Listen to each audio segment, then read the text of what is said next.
Don Jesús Castaño cría a Fidel, Carlos y Vicente con valores católicos y conservadores. Fidel incursiona en el contrabando y el narcotráfico. Vienen los lujos, los vinos franceses y el gusto por el arte.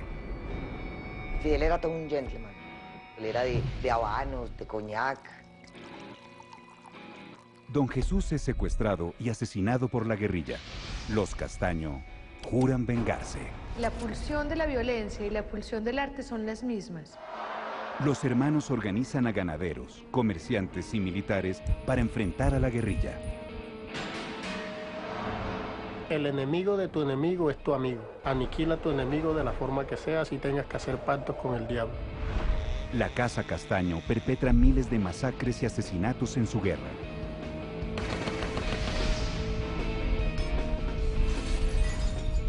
Fidel muere y Carlos asume el mando. Usted piensa que está liberando a Colombia, pero el mundo lo está viendo como un criminal. Financiados por el narcotráfico, los Castaño expanden un ejército de más de 15.000 hombres. No midieron las consecuencias en la medida que ellos dejaban que los narcotraficantes cogieran demasiado poder en las autodefensas. En la cúspide de su poder, los hermanos se enfrentan y como Caín y Abel, uno mata al otro. Esta es su historia.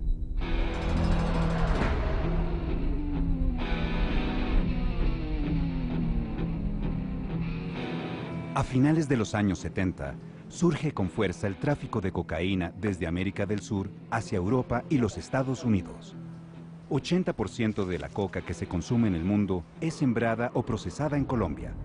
Buena parte de esta sale por las playas del departamento de Córdoba y la región de Urabá en Antioquia.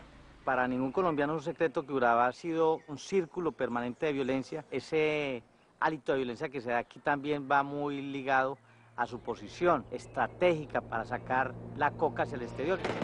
Muchas familias víctimas que viven en la zona costanera manifiestan que tenían que dormirse a las 5 de la tarde, porque después de 5 hasta un niño que estuviese en la calle era asesinado. Y luego de esas horas comenzaban a transitar camionetas con esa sustancia hacia el mar, ¿no? Hacia los puertos. En Medellín, capital del departamento de Antioquia y la segunda ciudad más grande de Colombia, se instalan los grandes capos de la droga. Jefes de un negocio de $3.000 millones al año. Medellín tiene como un quiebre en su historia por el fenómeno masivo de narcotráfico, especialmente de cocaína, asociado internacionalmente a la imagen de Pablo Escobar. En ese mismo periodo, como un personaje más secundario de toda esta historia, aparece Fidel Castaño. Fidel Castaño es una muestra de ese tipo de personajes que surgieron alrededor de una serie de negocios ilegales, llámense contrabando de esmeraldas, llámese los primeros vuelos que se hicieron de importación de pasta de coca desde Bolivia y Perú hacia Colombia para refinarla acá. Fidel Castaño, el mayor de 12 hermanos, regresa a su natal Amalfi, en Antioquia, después de varios años de haber peleado con su padre. Gracias a sus negocios, Fidel ahora viene con dinero y gustos sofisticados. Hubo un par de galerías que se dedicaron a contactar a los mafiosos, a los narcotraficantes, a los paramilitares con el arte. Yo creo que ninguno, a excepción de Fidel Castaño, logró entender el valor del arte. Y dicen que fue un mercader de arte muy importante en Europa. Fidel Castaño compra también tierra en el campo, donde el gobierno colombiano hace poca presencia y las guerrillas marxistas imparten su ley.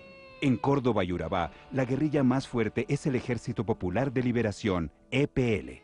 Nosotros teníamos una franja política que llamaba el Partido Comunista de Colombia, marxista-leninista, y estaba el aparato militar que era el EPL. Inspirados en Mao Zedong, promueven la guerra campesina. Se fueron mezclando con la población campesina.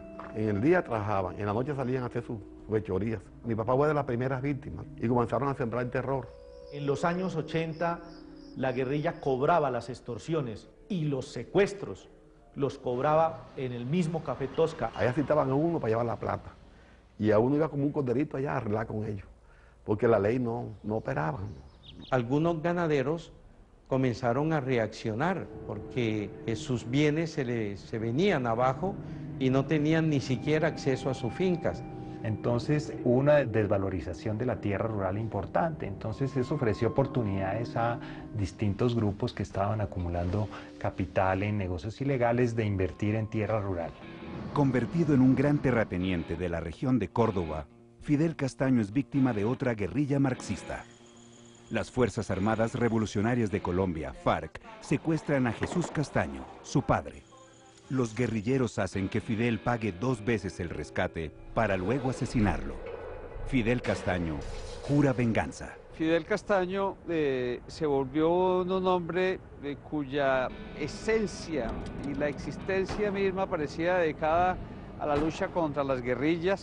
Comenzaron a organizar a los ganaderos y por lo tanto comenzaron a pedir cuotas, o más aún, los ganaderos libremente comenzaron a aportar para poder defenderse. En su hacienda de Las Tangas, Fidel Castaño organiza un grupo de 30 campesinos armados para defenderse de las guerrillas marxistas. Se les conoce como los tangueros. Fidel era catalogado del Rambo colombiano. Le peleaba a cualquier grupo, fuera él solo, fuera como fuera, él se metía a pelear. Y ahí fue donde él se ganó el apodo de Rambo.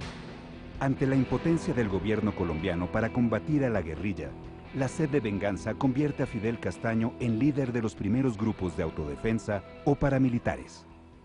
Y las autodefensas comenzaron a atacar los puntos principales dominados por la guerrilla. De allí entonces vinieron los asesinatos, vinieron las masacres, los desplazamientos. Paralelo a esto, Pablo Escobar, Rodríguez Gacha y varios narcotraficantes colombianos atacan también a la guerrilla. Fundan el MAS, Muerte a Secuestradores. Uno de los sicarios reclutados por Escobar es el menor de los Castaño, Carlos. Bueno, a Carlos lo conocí en septiembre de 1987. En la primera cita que tuvimos, yo la pasé muy bien.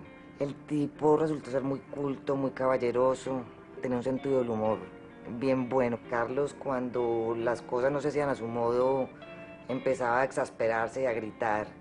En cambio, Fidel era un tipo tranquilo, pausado. Esperaba que Carlos como que se le bajara la temperatura. Y ahí sí le decía, las cosas son así, por esto, esto, esto y esto. Mientras viven una vida de lujos en Medellín, en el campo, los dos hermanos se dedican a exterminar a la guerrilla. Aquí no hubo nunca combates. Lo que hicieron los paramilitares fue matar a quienes ellos creían eran aliados de la guerrilla.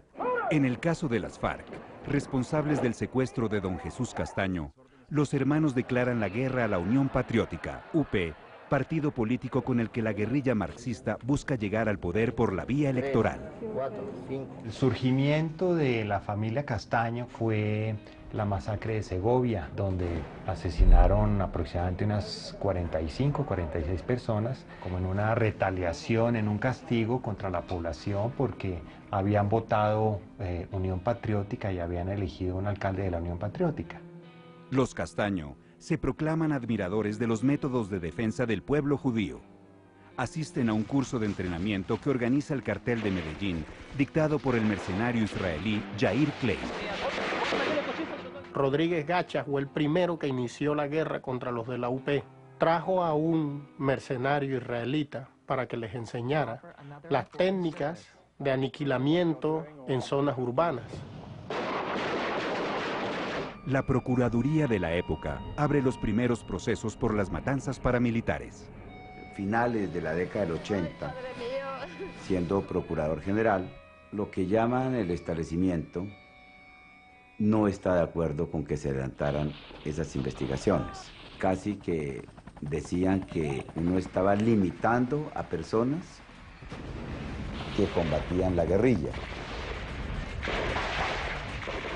Ellos comenzaron en una lucha ventajosa contra la guerrilla porque ellos no experimentaban la persecución del ejército, del gobierno. Gracias a esa gente nosotros pudimos volver a la finca y pudimos trabajar y recuperar lo que teníamos y la región quedó prácticamente limpia. Rápido combatiente, rápido combatiente. Entrenados por mercenarios israelíes a comienzos de los 90, Fidel y Carlos Castaño son símbolo de la lucha contra las guerrillas en la región de Córdoba y Urabá, al norte de Colombia. Ellos introdujeron una serie de innovaciones, entre comillas, sobre cómo contener a la guerrilla o tratar de hacer que retrocediera. Dos modalidades fueron las masacres y el asesinato selectivo. Sus éxitos militares comenzaron también a generar confianza. Diríamos que se normalizó un poco todo el comercio ganadero y los demás comercios. En 1991, el Ejército Popular de Liberación, EPL, se desmoviliza, deja las armas. En un gesto recíproco, la Casa Castaño desmoviliza 300 paramilitares y entrega 500 fusiles. Fidel Castaño crea la Fundación para la Paz de Córdoba, Funpascor, y reparte 15.000 hectáreas de tierra que había usurpado durante la guerra. Funpascor es un proyecto auspiciado por las autodefensas que busca reconciliar con esa sociedad civil que ellos golpearon. Tratan como de enmendar los graves errores que habían cometido con homicidios, violaciones, etc. Por otro lado, el capo de capos, Pablo Escobar, jefe del cartel de Medellín, negocia con el gobierno colombiano para no ser extraditado a Estados Unidos. Es recluido en una prisión hecha a su medida, la cárcel de la Catedral, donde vive rodeado de lujos y maneja los hilos de su negocio. Desde el surgimiento como capo, siempre asesinó a su gente cercana y a sus amigos para quedarse con sus riquezas y sus propiedades y ratificar su hegemonía. Estando en la Catedral, Escobar asesina a martillazos a sus antiguos socios, los Galeano. Ya en malos términos con Fidel y Carlos Castaño, Pablo Escobar envía 2 kilos de coca en un barco de propiedad de Vicente Castaño para hacerlo caer ante las autoridades. Los hermanos tienen un nuevo enemigo declarado. Al que Escobar daba la orden de matarlo no tenía mucho chance de sobrevivir. Y ellos sabían que de la única forma que iban a sobrevivir era armando un grupo y contraatacando a Escobar. Ese grupo fue llamado Los Pepes, perseguidos por Pablo Escobar. Cuando el enemigo que se enfrenta solo sabe disparar bala, es muy difícil que con razones podamos entonces convencerlos, hacerlos entrar a razón. Ante su posible traslado a una prisión militar, Escobar escapa de la Catedral. Los Castaños saben que la guerra no tiene reversa. Y se reúnen en Medellín con un agente de la DEA que les explica que ellos vienen por parte del gobierno y que ellos quieren atrapar a Pablo. Fidel y Carlos Castaño, junto con Diego Fernando Murillo Bejarano, alias Don Berna, antiguo jefe militar del cartel de Medellín, se convierten en líderes de los Pepes, perseguidos por Pablo Escobar. Me tocó vivir el proceso de toda esa pelea y esos conflictos con Pablo Escobar. Eso fue un proceso muy doloroso para él, porque durante ese tiempo perdió un hermano, perdió una hermana, le mataron a muchos amigos, a muchos de sus escoltas. Después de 14 meses de persecución, Escobar cae abatido en diciembre de 1993. Empieza entonces una puja por controlar la organización que el capo deja. Sectores de narcotráfico estaban creando un corredor desde Magdalena Medio hasta Urabá, que servía para transportar droga del sur del país y para la importación de los insumos para la refinación de la hoja de coca. Habiendo derrotado a Escobar, los hermanos Castaño vuelven a Córdoba y Urabá, dispuestos a recuperar las tierras que habían entregado durante la desmovilización. Amenazan a campesinos y les ofrecen menos de $500 para que salgan de la zona. Los señores de Funpascor comienzan a ofrecerles $1 millón para quien devolviera las escrituras y devolviera las tierras. Mientras los Castaños se toman a sangre y fuego varias zonas estratégicas de Urabá, Francisco Caraballo, comandante del Ejército Popular de Liberación, EPL, que continúa en armas, hace un pacto con la guerrilla de las FARC para castigar a los desmovilizados y entrar a ocupar los territorios que el EPL ha abandonado. Caraballo le plantea a las FARC la necesidad de una ofensiva contra nosotros, con quienes habíamos hecho el pacto y la desmovilización. En marzo de 1994, las FARC llegan al barrio La Chinita y matan a 32 personas, incluyendo a niños y mujeres. No solamente fue La Chinita, fueron infinidades de masacres donde caían de lado y lado, porque el Estado no impidió en ningún momento esa forma en que se fueron enfrentando y más bien poco a poco fue el paramilitarismo dándole oxígeno a algunos desmovilizados para que se integraran a ellos y sobre esa base apoyarse para enfrentar a las FARC. La Casa Castaño crea una escuela donde los exguerrilleros del EPL se convierten en paramilitares. Si un desmovilizado está en su casa y llegan y le asesinan sus hijos o le asesinan a su madre porque no lo encuentran a él, yo creo que es muy difícil uno decir cuál será la reacción que toma. Los Castaño fortalecen su organización y se constituyen en las autodefensas campesinas de Córdoba y Urabá, ACU, pero circunstancias confusas dan un giro radical a la historia de los hermanos. La versión que yo tengo es que se encontró efectivamente con un muchacho desmovilizado. Y hubo como una discusión, se conocían y el muchacho sacó y le pegó un tiro. No fue en combate, eso no fue cierto, no hubo ningún combate. Fidel muere en 1994. Carlos esconde la muerte de su hermano y llega incluso a dar una entrevista en su nombre. Me imagino que de pronto Carlos pensó que si contaba que Fidel estaba muerto, pues ya se iba a acabar ese mito, ya se iba a acabar esa leyenda, esa creencia que todo el mundo lo veía como un salvador porque combatía la guerrilla. Carlos era bien explosivo, pero a partir de la muerte de Fidel se volvió peor. Por todo se enojaba, un temperamento totalmente irascible, comenzó a beber mucho.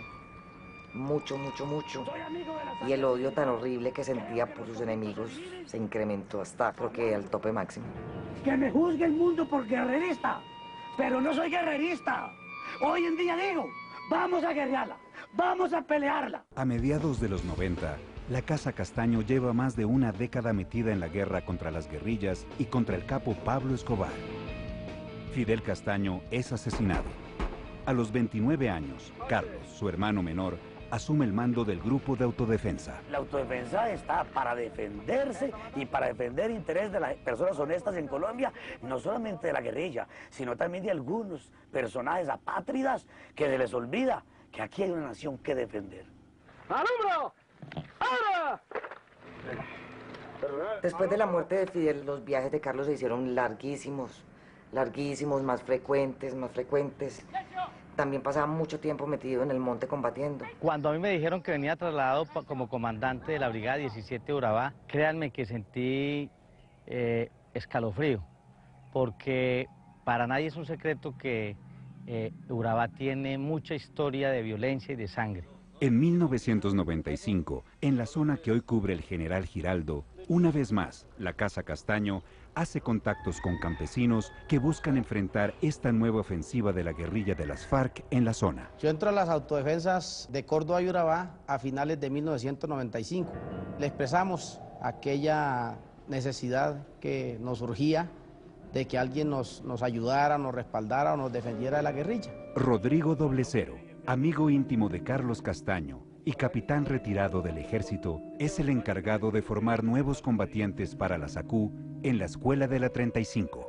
La 35 era una finca que era de propiedad de los Castaños, ahí era donde pernoctaba de manera casi permanente el señor Doblecero, y ahí estábamos, el eje central de entrenamiento de la autodefensa estaba ahí en la 35. Yo llego, pues me acuesto aquí en una cama y al lado mío se acuesta Doblecero. Se acostó con el camuflado puesto, con el fusil aquí, con un pie en el piso y el otro pie encima de la cama. Y yo le dije al otro día por la mañana que porque había dormido así, y me respondió que era que el que tiene enemigos no duerme. Carlos y Doblecero entran en contacto también con ganaderos de la región de Córdoba y Urabá, que han formado pequeños ejércitos para defender sus fincas de la guerrilla. Uno de los más notorios es Salvatore Mancuso. A raíz de la desaparición de Fidel y que Carlos asume la comandancia de sus autodefensas y de la alianza que hacen con Salvatore Mancuso para la creación de las autodefensas campesinas de Córdoba y Urabá, el mismo Carlos es el que le pide a Vicente que lo acompañe. En 1995, el gobierno colombiano, en cabeza del presidente Ernesto Samper, autoriza a las cooperativas de seguridad convivir. Por medio de ellas, comerciantes y ganaderos monitorean la seguridad de las regiones en colaboración con las fuerzas militares. Sectores económicos en las regiones que empezaron a colaborar más cercanamente fueron personas muy unidas, muy ligadas con el narcotráfico. Entonces era una cosa paradójica porque delincuentes en colaboración con fuerzas militares y fuerzas de policía creando orden y seguridad en distintas regiones del país. Yo era suboficial del ejército. Nosotros nos decían, usted va a patrullar con unos primos, que en ese tiempo le decíamos los primos a los de las AUC, y nosotros salíamos 100 soldados y ellos se iban 50, 60 paramilitares. a recuperar zonas. Paramilitares entraban a la Brigada 17 uniformados y armados y nunca se les dijo nada. Yo llego destinado como segundo comandante de la Brigada 17, su sede es Carepa, en junio del 95. Las FARC estaban siendo desplazadas o su influencia estaba siendo disputada a sangre y fuego por los paramilitares liderados por Castaño. La gran mayoría de los oficiales y suboficiales no veían lo que estaba viendo yo, y era que ese no ver a los paramilitares como un factor deslegitimador y un factor de violencia muy peligroso le quitaba fuerza, verdadera fuerza al ejército. El llamado bloque bananero, conformado por la Casa Castaño, cobra la vida de más de 8.000 personas y recibe financiación de las grandes multinacionales del banano. Chiquita Brand, empresas, la empresa norteamericana, han confesado ya ellos ante la justicia norteamericana que daban 3 centavos de dólar por caja exportada. Estamos hablando de 13.5 millones de dólares. En 1997, Human Rights Watch denuncia que algunas Convivir son manejadas por paramilitares. Varias licencias son revocadas. Han habido muchas indicaciones por algunas violaciones a los derechos humanos por parte de algunos de nuestros hombres. Eso no hay que ocultarlo. Yo creo que hay momentos en la guerra en que el poder del fusil se impone sobre las ideas, desafortunadamente. Además de Urabá, cientos de grupos de autodefensa se han conformado a lo largo y ancho de Colombia. Carlos y Vicente Castaño planean su siguiente estrategia. Carlos Castaño en el 96 me contó de que tenía un proyecto ambicioso y era convocar a todos los demás grupos de autodefensa de todo el país para ver si se conformaba un grupo nacional que se llamaría Autodefensas Unidas de Colombia. Las autodefensas desde el Putumayo hasta la Guajira, desde Tumaco las autodefensas hasta la Arauca hoy, bajo una sola bandera. Las Autodefensas Unidas de Colombia por Colombia. Después de una violenta ofensiva paramilitar en Córdoba y Urabá, en 1997, los hermanos Carlos y Vicente Castaño conforman las Autodefensas Unidas de Colombia, AUC. Deciden incursionar en el sur de Colombia, Fortín de las FARC. Su primer objetivo, la población de Mapiripán. 140 paramilitares parten en 2 aviones desde la región de Urabá. Miembros de las fuerzas militares y autoridades aeronáuticas se encargan de encubrirlos. La impunidad da pie a una de las masacres más aterradoras de los últimos años en Colombia. A través de la masacre que se hizo en Mapiripán, lo que se buscaba era, en la guerrilla y sus colaboradores, aterrorizarlos de tal manera que el que estuviera por ese quite y fuera colaborador de guerrilla, tuviera que irse de la región de una vez. La masacre comienza el 15 de julio de 1997. Y durante 5 días, los paramilitares imponen el terror. Más de 50 personas son asesinadas con crueldad y sevicia. Para la fecha, Gómez Méndez es ahora fiscal general de la nación. Y yo comienzo a pedir al ejército ayuda para que los fiscales pudieran penetrar. Y pasaban los días y la ayuda no llegaba. Hasta que yo llamé al presidente Samper y le dije: están obstaculizando la investigación. Mapiripán lanza la escena nacional a los hermanos Castaño. Y empezaron a recibir llamados de grupos de ganaderos, grupos de comerciantes en distintas regiones del país que estaban siendo amenazados por extorsión, por secuestro de la guerrilla. Los comandantes acumulan tierra por toda Colombia al convertirse en dueños de los territorios que liberan de la guerrilla. Vicente, escuché decir algún día que era la persona que tenía más tierra en este país, y escuché decir que tenía alrededor de 1.500 fincas. Toda la tierra obviamente no era bien adquirida, pero era el fruto de una guerra. Así se llama eso, botín de guerra. Las zonas retomadas por las AUC cuentan con laboratorios y cultivos de coca que antes manejaba la guerrilla. Es entonces cuando narcotraficantes empiezan a comprar franquicias paramilitares. Compraba la gente a 25 millones de pesos cada hombre armado y equipado, y compraba la zona donde estaba. Por 25 millones de pesos por hombre, unos $15.000 de la época, Vicente Castaño vende franquicias. Decenas de narcotraficantes se convierten en comandantes de bloques paramilitares. El negocio enriquece a las AUC, pero afecta la unidad de la organización. Carlos Castaño, por su parte, sale a la luz pública. Un día en el Colombiano, en la carta del lector, aparece una nota firmada por Castaño, un correo muy chiquitito, ¿no? Donde él decía algo así como que él escucha que acusan a las autodefensas de crímenes horrendos. Entonces él pone una dirección de correo y dice que si alguien le demuestra que eso realmente es así, él dice algo así como que estoy dispuesto a renunciar, a dejar todo, a dedicarme a otra cosa. Y yo le mandé un email. Y la pregunta básica era esta: señor Castaño, ¿usted no mide el costo humanitario de las acciones que hacen? Carlos Castaño lanza una campaña mediática que incluye entrevistas a canales de televisión y a medios impresos, el lanzamiento de su página de internet colombialibre.org e incluso la publicación de su biografía autorizada. Aunque la gente pensaba que el jefe máximo era Carlos Castaño, que era el que daba la cara al país, pero el verdadero jefe de la autodefensa era Vicente Castaño. Después de decenas de correos electrónicos, Carlos Castaño pide a Juan Rubini, profesor de geopolítica venido de Argentina, una sesión personal. Cuando me ve entrar, avanza hacia mí y me extiende la mano. Me dice, es el profesor Rubini, es un hombre de la academia, y nos va a explicar cómo ven desde el exterior la guerra en Colombia, el conflicto en Colombia. Bueno. Entonces él de alguna forma quería entender el mundo para que el mundo lo entendiera a él, pero el mundo no daba ningún paso para él entenderlo. El presidente Pastrana fracasa en su intento de paz con la guerrilla de las FARC. Carlos Castaño se reafirma en su posición de derrotar a la guerrilla con las armas. Si la guerrilla sigue burlándose del país y el gobierno sigue entregando a la nación, ¿cómo vamos a pretender quedarnos quietos? Colombia se prepara para nuevas elecciones y con bloques paramilitares controlando más de la mitad del país, la Casa Castaño decide extender su influencia a la política. Llegaron las elecciones y dijeron, bueno, ¿cómo vamos a consolidar esta influencia territorial militar que tenemos? ¿Cómo vamos a consolidar esto en términos institucionales políticos? Ya hubo zonas donde determinado partido no podía entrar, donde nombraban a los alcaldes propuestos por las autodefensas. Comenzaron las campañas para el Congreso de la República 2002-2006.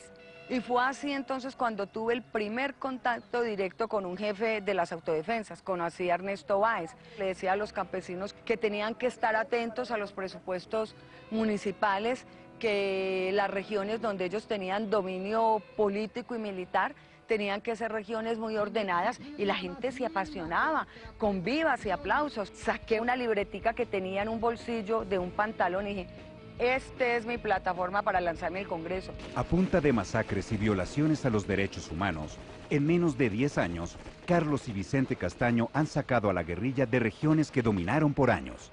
Su objetivo ahora es tomarse el Congreso de Colombia.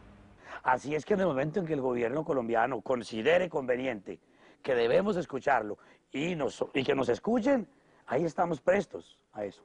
En el año 2002, Carlos y Vicente Castaño, al igual que decenas de comandantes paramilitares, han hecho alianzas con políticos de varias regiones para llevar su poder armado al Congreso de Colombia. Comienza la etapa de la parapolítica.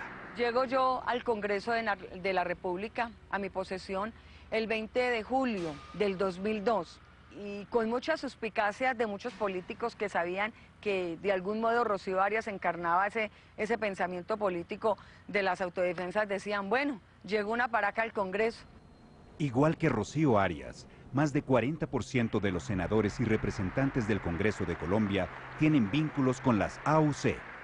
A la presidencia llega Álvaro Uribe Vélez, quien fuera gobernador de Antioquia durante la llamada pacificación de Urabá.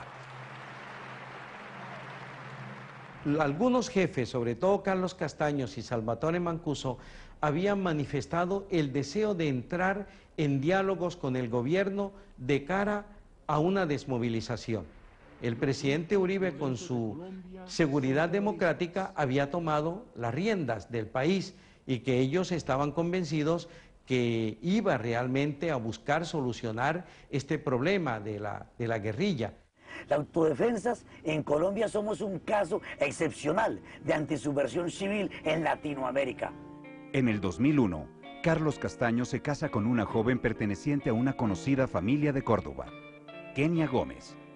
Decidido a empezar una nueva vida, el 17 de octubre de 2002, Carlos Castaño lanza un comunicado a los jefes paramilitares. Es hora de que las AUC negocien una desmovilización con el gobierno de Colombia. Yo llegué al Congreso de la República, quiero entrar a la Comisión de Paz porque yo voy a promover, voy a lograr que haya un acercamiento entre la Organización Armada y Legal Autodefensa y entre el Gobierno Nacional. El presidente Álvaro Uribe designa a Luis Carlos Restrepo, comisionado de paz, como negociador por el gobierno. Se inauguran los diálogos de Ralito en la pequeña población de Córdoba, fortín de las AUC. 925 miembros de las históricas autodefensas de Córdoba dejan hoy las armas. Quien logra unificar el proyecto paramilitar en un bloque sólido, incluso con clara opción de incidir por la vía institucional y democrática en el país, es Ralito. Hoy venimos 30 congresistas a conversar con ustedes, conocerlo con toda la sinceridad. ¿Cuál es el pensamiento que tienen ustedes con respecto al gobierno? En Ralito es donde se unifican. Y se unifican alrededor de los grandes capos del paramilitarismo. Los capos del narcotráfico que han comprado franquicias paramilitares son ahora miembros del Estado Mayor Negociador. Carlos Castaño era uno de los que decía que primero se tenía que llegar a un acuerdo con el gobierno de los Estados Unidos, como prediciendo una futura y posible extradición de todos los jefes paras. Si hay sensatez por parte del gobierno norteamericano y el gobierno colombiano, y si los narcos todos quieren irse en desfile hacia Norteamérica a rendir cuentas, que lo reciban allá. Todos los que se volcaran al narcotráfico iban a ser pedidos por Estados Unidos. Y todos los demás que no se hubieran sumado al narcotráfico a la Corte Penal Internacional. Entonces no había salida para la autodefensa. En Ralito, Castaño pone a prueba las lealtades de los comandantes de los distintos bloques paramilitares. Él sentía que había un grupo de comandantes que siempre fue muy fiel a él, ¿no es cierto? Doble Cero era uno de ellos, pero había otros también. A los otros no es que no los viera como autodefensas, pero los veía como que estaban demasiado presionados por quienes ponían el dinero. Efectivamente, uno percibía en ellos una gran desconfianza. O sea, no todos tenían claro la decisión de desmovilizarse, y creo que no todos querían. Porque lo cierto es que hoy entregamos las armas, pero el pensamiento y las ideas no se desmovilizarán jamás. A medida que avanzan las negociaciones, la tensión entre Carlos Castaño y los comandantes influenciados por el narcotráfico aumentan. Carlos hace un intento por sacarlos del proceso con el gobierno. Carlos Castaño no compartió que se dieran unas negociaciones donde estuvieran algunos jefes paramilitares. Castaño dijo, si vamos a negociar, negociamos, pero sin esa gente. A los problemas con la organización se suma el nacimiento de su hija con un desorden genético conocido como el cri du chat o maullido de gato. Él ya no quería hablar del proceso, estaba totalmente dedicado a investigar en internet, me llegaron a mí algunas cosas y yo lo ayudaba a buscar genetistas en el mundo por internet, a ver ese cri du chat que era. Con Carlos Castaño debilitado, los comandantes que responden a los intereses del narcotráfico se reúnen con Doble Cero, que se niega a entrar en una negociación. Cuando le proponen a Doble Cero que se desmovilice, que ellos habían hablado ya con todos los comandantes y que habían llegado a la conclusión de que iban a negociar con el Estado. Desde el primer momento que le dijeron eso, él siempre respondió que no. Él dijo que él, mientras existiera la guerrilla, él peleaba. Yo no me voy a desmovilizar porque es que ellos lo que quieren es legalizar sus arcas. Ante la negativa de Doble Cero, el Estado Mayor de las AUC decide exterminar al bloque Metro que él comanda.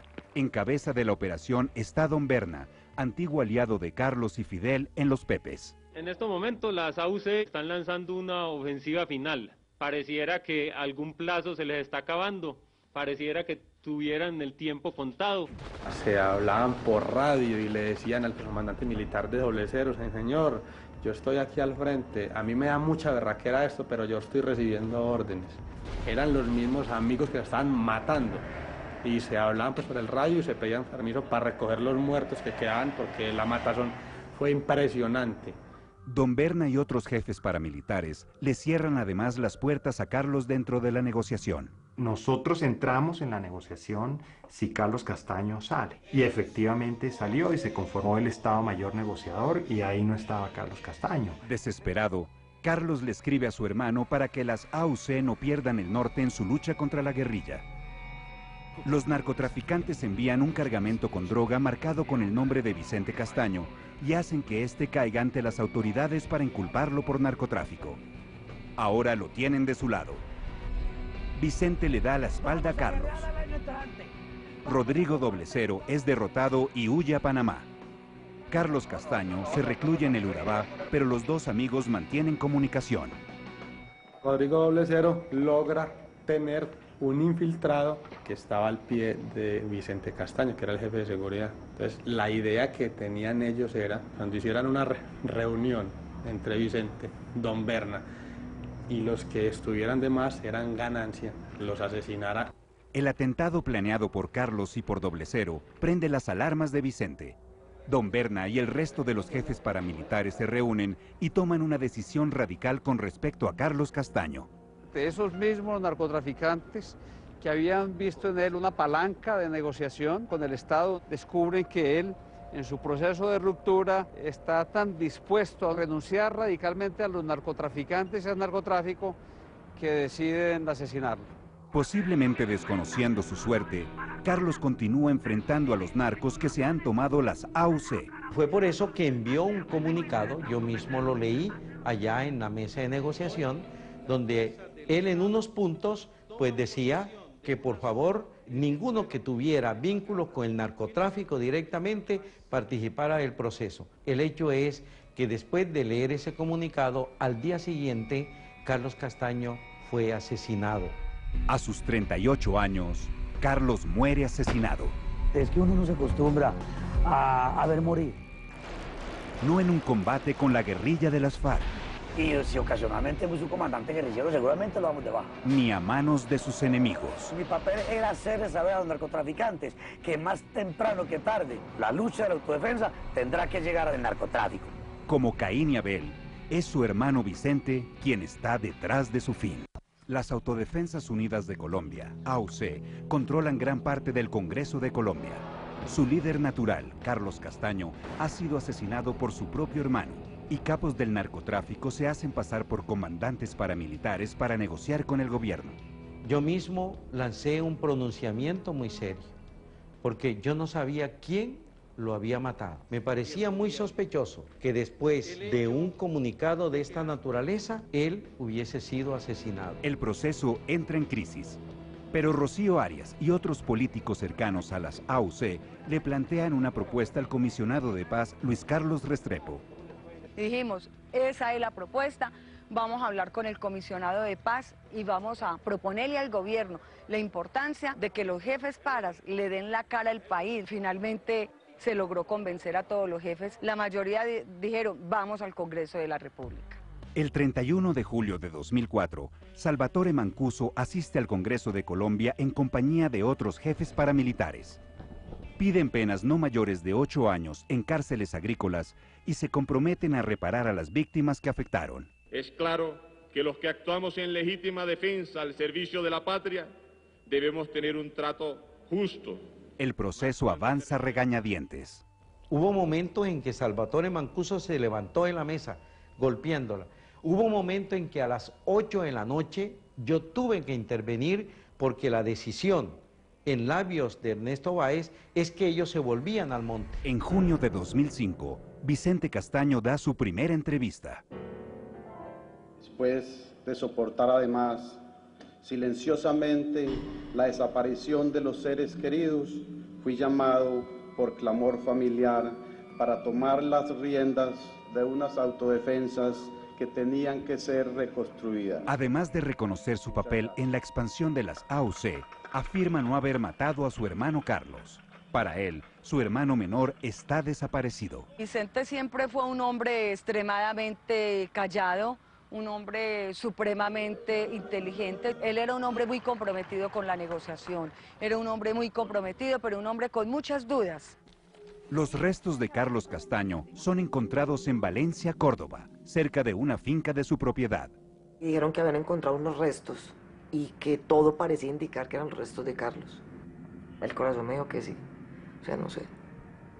Así fue que me enteré. Vicente se desmoviliza oficialmente el mismo mes de septiembre, pero cuando el gobierno decide trasladar a 59 jefes paramilitares a la cárcel de máxima seguridad de Itagüí, cerca a Medellín, el último de los Castaño vuelve a la ilegalidad. Vicente decidió no entregarse. Me imagino que los jefes paras que se entregaron en Itagüí dijeron, bueno, este señor va a empezar a reorganizar una serie de fuerzas que están todavía, que no se desmovilizaron en las regiones, va a adquirir un poder impresionante y nos va a quitar toda base de negociación. Y me imagino que hicieron un pacto, decidieron asesinarlo. Vicente es el tercero de los Castaño que desaparece. Meses más tarde, uno de sus lugartenientes reconoce haber matado a Carlos por orden de Vicente. La revista Semana, apoyada en documentos secretos de jefes paramilitares, destapa el verdadero alcance de la parapolítica. Colombia observa aterrada cómo las autodefensas lograron tomarse el Estado. Decenas de políticos que pactaron con las AUC deben renunciar al Congreso y en muchos casos son encarcelados. Rocío Arias es una de las primeras. Yo empeñé mi vida, no cometí ningún ilícito, por el contrario, acerqué. Y hice posible que más de 40.000 hombres que portaban armas, que asesinaban, que delinquían, que se habían tomado una región, que habían creado un paraestado dentro de un estado permisivo, se desarmaran. Algunas multinacionales bananeras reconocen los aportes que hicieron a los grupos paramilitares, pero su castigo en nada contribuye a reparar el daño causado. Hicieron un acuerdo con la justicia norteamericana como si fuera un error administrativo, que se equivocaron y le dieron dinero a una organización ilegal, porque es que aquí hay más de 8.000 muertos en la región de Urabá, 8.000 víctimas que murieron con la financiación de lo que esas empresas hicieron.